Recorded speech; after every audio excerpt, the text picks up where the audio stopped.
काम भी कर रहे हैं, लेकिन वो व्यक्ति समझ ही नहीं पा रहा। तो महाराज जी कह रहे हैं, क्योंकि ऐसा होता है ना कि चारों तरफ जो लाइटा लाग जावे, चारों तरफ जो लाइटा लाग जावे तो पछे आदमी ने थोड़ा दिखनो बंद हो जावे, क्योंकि मेरा में कुछ वो अंधेरे अंधेरे आ जावे।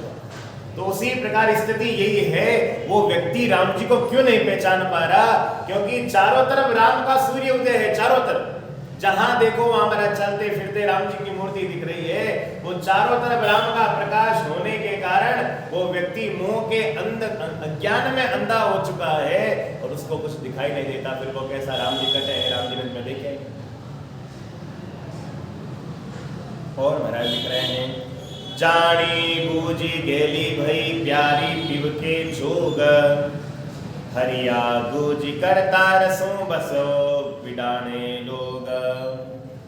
और महाराज लिख रहे हैं, ये जो आत्मवर्ती परमात्मा की महाराज प्यारी है, जो महाराज प्रेमिका है परमात्मा की, और अपने प्रीतम के प्रिय योग में सोच समझ करके महाराज बावली हो गई है। क्योंकि जो देखिए प्रेमी होता है उसे महाराज जो क्या कहते हैं, पागल हो गया। राम के नाम में हम यदि महाराज बावले हो जाए, राम के नाम में यदि पागल हो जाए, राम का भजन हमारा इतना हो जाए कि बस चारों तरफ बस राम के अलावा और कुछ नहीं सोचे और दुनिया का हिस्सा हो तो पागल है, तो कहो हाँ कोई बात नहीं, मैं तो राम जी रा पागल, हाँ और राम जी रा पागल रहे। मीराबाई को कहा, मीराबाई को कितना कहा गया, लोग कहे मीरा भाई बावरी, सास कहे कुल नासी। लोगों ने कहा अरे ये मीरा तो पागल हो गई, बावली हो गई, और सास को कहने लगे अरे आप तो कुल का नाश करवा वाली हुई है। तो संत महात्मा कहते हैं, यदि राम का भजन करते हुए कोई लोग कहते हुए कि हाँ ये दूसरा महाराज पागल है, तो महाराज ये बात की रीस नहीं करनी, कहना हाँ भाई पागल तो हाँ ही राम जी। क्योंकि जो प्रेम करेगा वो पागल होगा। महाराज साधारण प्रेम में लोग पागल हो जाते हैं, हम तो राम के प्रेम में पागल हो गए हैं, इससे ज्यादा और क्या चाहिए जीवन। क्योंकि करता धरता जो भी है वो अब हम पागल हो भी गए हैं यदि राम की भक्ति में, तो बताओ करता धरता कौन है? करता धरता राम जी हैं। तो राम जी की इच्छा थी, उन्होंने हमारे को पागल कर दिया अपने प्रेम में, तो पागल हो गए तो हो गए महाराज, अच्छी बात। और इस रहस्य को महाराज जो सज्जन लोग हैं, जो संत महात्मा हैं, जो भगत हैं, वही जान सकते हैं, प्रत्येक के बस की बात नहीं है। और महाराज साध सोही कर जानिए आत्म निश्चय एक, हरिया दूजा देशिए वरिया भेष अनेक। और महाराज कह रहे संत उसी को जानना चाहिए महाराज जिसने एकमात्र आत्मज्ञान का पूर्ण निश्चय कर लिया और दूसरों को देख करके जो भ्रमित ना हो। दूसरा कुछ भी कार्य कर रहा है, दूसरा कुछ भी खा रहा है, कुछ भी पी रहा है, भले ही हमारे मन पसंद चीज को खा रहा है, लेकिन फिर भी हमारा मन ये नहीं कहे कि भैया मैं भी ये खाने की इच्छा करूं। ऐसा मन में यदि भाव आ जाए, सारे विकारों को महाराज, सारे विकारों को इधर उधर कर दे, तो समझ लीजिए हमारे राम जी की भक्ति हमारी पूर्ण हो गई है। राम जी की पूर्ण निश्चल भक्ति हमारे को प्राप्त हो गई। और महाराज साध साध सब सरस है, निरसन दी से कोय, हरिया सोई निरस है, राम न परसन होय। और जितने भी संत महात्मा हैं उन्हें महाराज क्या कहा जाता है? सरस कहा जाता है, रस से भरे हुए। अब रस से भरे हुए तो पूछा महाराज रस से भरे हुए कैसे हैं?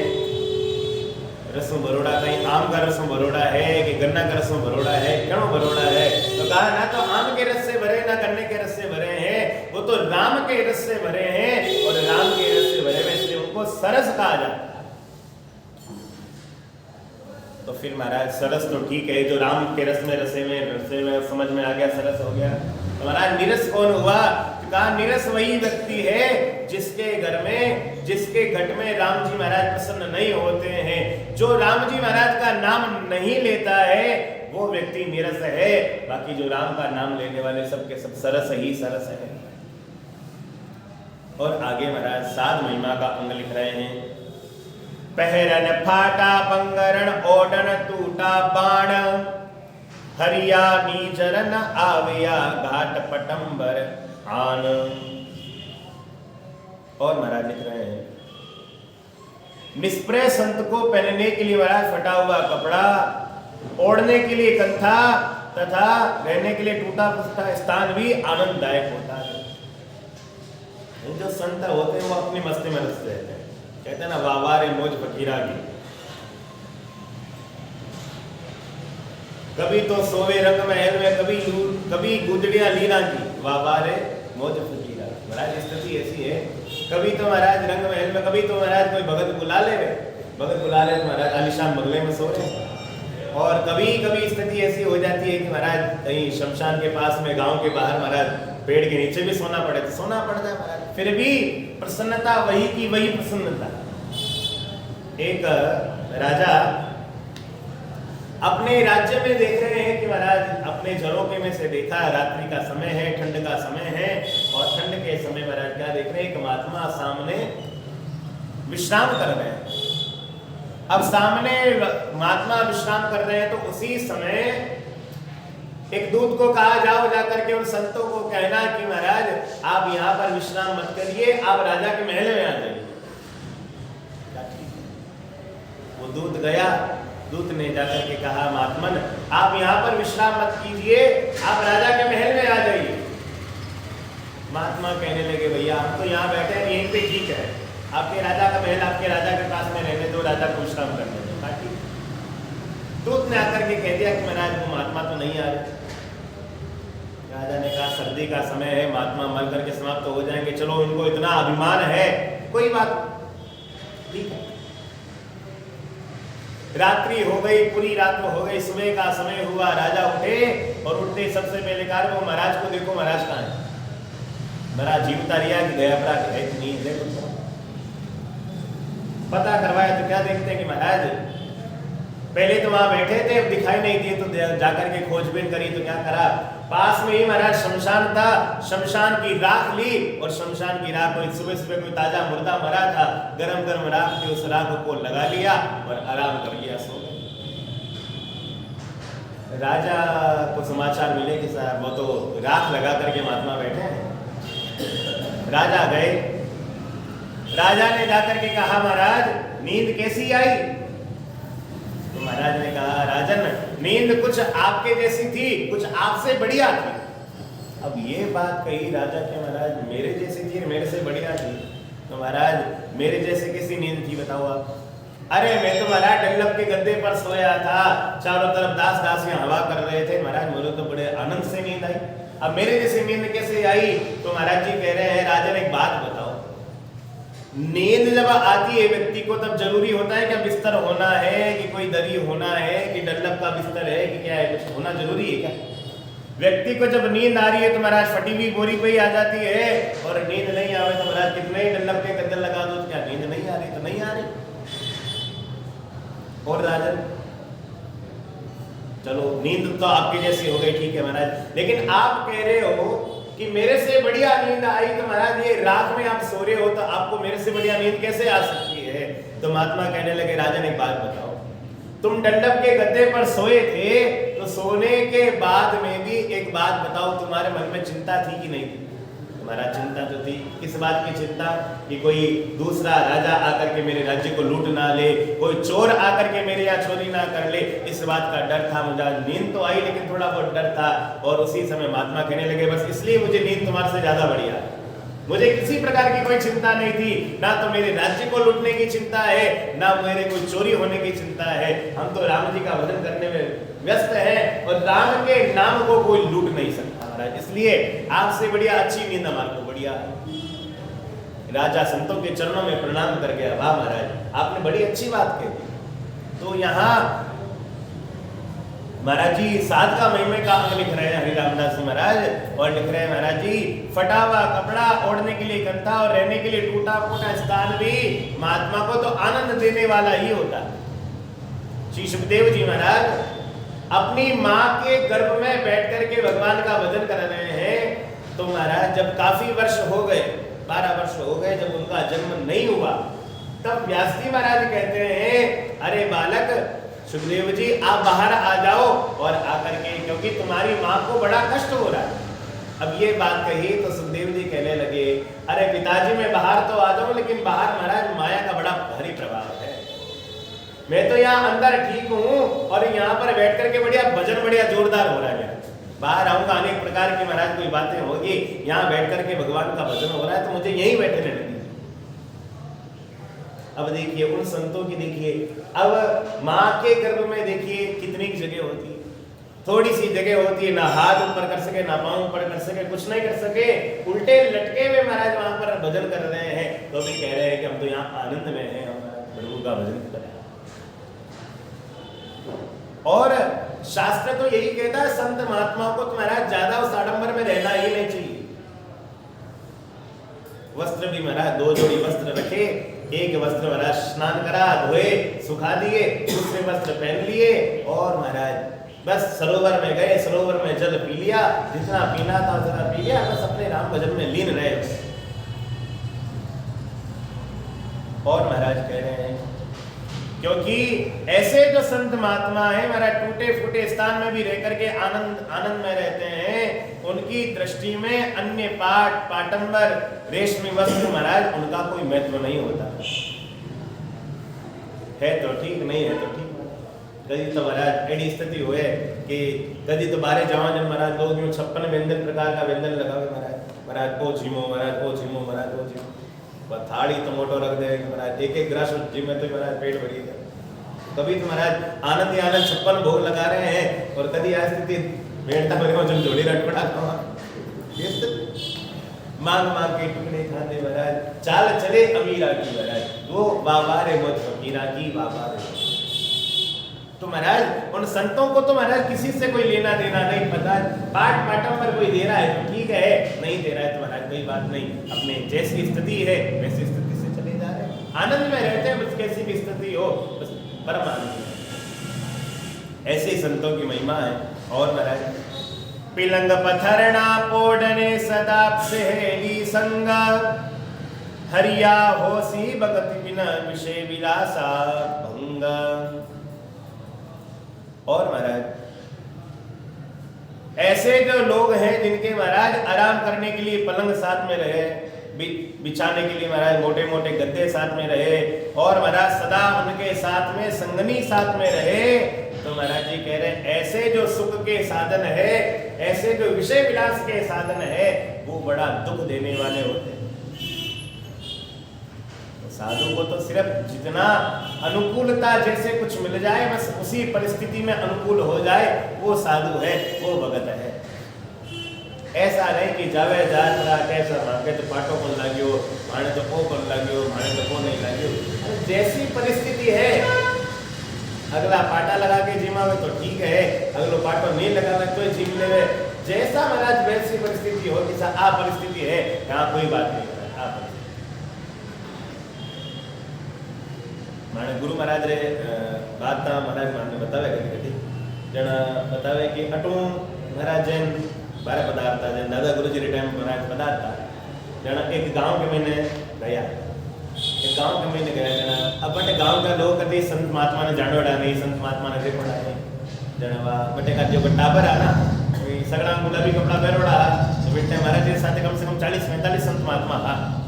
तो 40-45 संत महात्मा एक पेड़ के पीछे बैठा जन बेटा पर छोटा छोटा आया वे कभी संतान देखोड़ा नहीं, पहचानोड़ा नहीं, जन आया आ पर क्यों भाई तय कौन हो। अब दादा गुरुजी ने जब आ बात पूछी कि तय कौन हो, दादा गुरुजी मजाक में कहते भाई मां तो रामत करवाने आया, रामलीला करवाना आवे ना कि भाई मां तो रामत करवाने आया, हाँ रामलीला करवाने आया। अब आ बात सुनी जन महाराज रामलीला करवाने आया, जन छोरा गांव के मैंने जा पर के अरे रामलीला वाला आया, रामलीला वाला आया, रामलीला वाला आया। महाराज तो थोड़ी देर वास्ते बैठा क्योंकि महाराज पैदल यात्रा करता, अटो आप ठेठ कच्छ भुज तक आप पैदल पधारोड़ा रोमदास महाराज। तो अब महाराज अटो पाछे थोड़ी देर आराम कर करा, विश्राम कर, पेड़ के नीचे पाछा आप आगे रवाना हुआ। अब जैसे ही रवाना हुआ फिर टाइम में टाबर आप क्यों भी कई बात है कहीं रामलीला थी को नहीं गई। जन महाराज हंसी मजाक में पाछे कहते भाई माने रामलीला पोषावे को मैं तो अगला गांव में जाऊँ, अगला गांव जो पोसा है वट इज रामलीला कर। तो ऐसे जो संत महात्मा है, अब हमारे गुरु महाराज जब बांसवाड़ा में आप पधारते थे तो बांसवाड़ा में ये स्थिति थी कि महाराज किराएदारों ने रामदरा पर कब्जा करना शुरू कर दिया। अब वहाँ अब देखिए कहाँ बांसवाड़ा कहाँ अजमेर, साधन नहीं, इतने साधन नहीं, पहले इसको साधन से आना जाना बड़ा मुश्किल था, सब प्रकार से सब पहले साधनों की कमी ही थी। यहाँ से महाराज फिर वहाँ पधारते, वहाँ जाकर के महाराज क्योंकि किराएदारों को खाली कराना था, स्थान अपना था, उस स्थान के लिए महाराज ने खूब संघर्ष करा। तो महाराज जी बताते हैं यहाँ से हम आटा लेकर के जाते थे और आटे को महाराज पानी में घोल करके महाराज उस आटे को पीते थे। बोलो आप ये स्थिति, और अब माने कह दिए हुए कि आटा ने घोल पीना पी जी बोलता।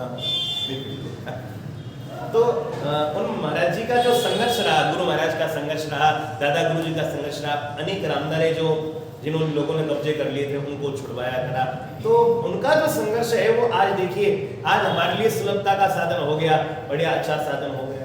पहले उज्जैन का जो रामदारा था, उज्जैन के रामदारा में भी महाराज लोग बाग कब्जा करने की कोशिश कर रहे थे, उस समय महाराज जी ने उसको संघर्ष करके उसको खाली करवाया।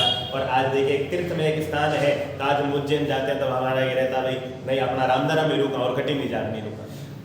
तो संत महात्माओं की स्थिति तो ऐसी है, उनकी महिमा ऐसी होती है कि जैसी परिस्थिति हो, जैसी परिस्थिति उस परिस्थिति में ढल जाना महाराज संत का लक्षण होता है।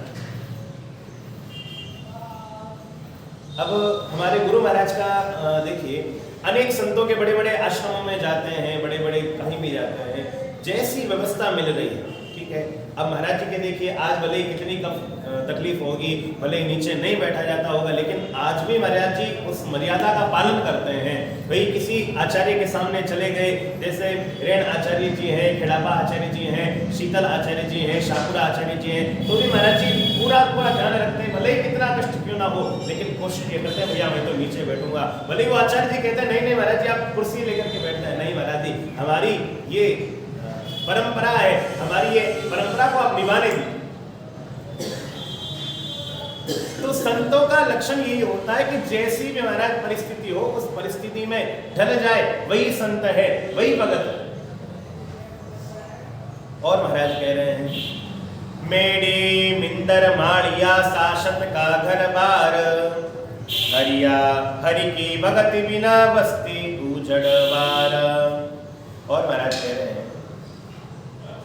जितने जो ऐसे जो लोग हैं जिनके बड़े बड़े महाराज बड़े बड़े बंगले हैं, बड़े बड़े महल हैं, बड़े बड़े हवादार कमरे हैं, लेकिन उनके मन में राम का नाम ना हो, तो महाराज जी कह रहे हैं फिर ऐसे लोगों की तो वो बस्ती वो वीरान बस्ती है। भले ही बड़े बड़े बंगले बन रहे हैं, लेकिन महाराज जी कह रहे हैं वो शमशान भूमि है, वो वीरान भूमि है, महाराज जंगल ही है जहां राम का नाम ना हो, जिस बंगले में राम का गुणगान ना हो, जिस मनुष्य से राम का स्मरण ना हो, तो वो समझ लीजिए वो तो फिर महाराज बेकार है।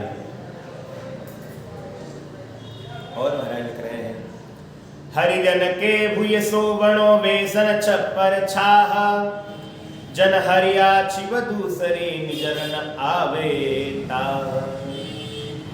और महाराज संत महात्मा महाराज देखिए संत महात्माओं पर भले ही बंगला ना मिले, लेकिन अपनी धरती को सोना जानते हैं, उसी घास की छप्पर की छाया में बैठना ही उनकी शोभा है। महाराज कितने बढ़िया लगते हैं, सिर्फ त्याग पूर्ण की छवि के समान ही महाराज वो दूसरी छवि को दृष्टिगोचर करते हैं।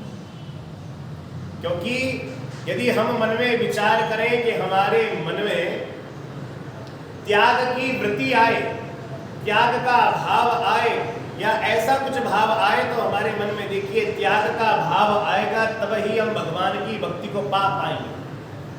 क्योंकि छोड़ना तो पड़ेगा, बिना छोड़े महाराज कुछ नहीं होता, त्यागना तो पड़ेगा। चाहे कुछ भी त्यागिए, चाहे हमें समय हमारा त्यागना पड़ेगा राम भजन करने के लिए, हमें महाराज हमारे अनेक प्रकार के जो विकार हैं उन्हें भी थोड़ा थोड़ा त्यागना पड़ेगा, तब जाकर के हमारी भक्ति प्रारंभ होगी। तो महाराज देखिए कुछ ना कुछ त्यागे बिना तो हमारे को कुछ भी प्राप्त नहीं हो पाए। और जब तक आप त्यागने का भाव आपके मन में नहीं आएगा, तब तक आप सोच लीजिए आप किसी को भी महाराज समझ नहीं पाएंगे, किसी को भी राम शब्द राम बैठा है इसके अंदर उसको समझ नहीं पाएंगे। और महाराज लिख रहे हैं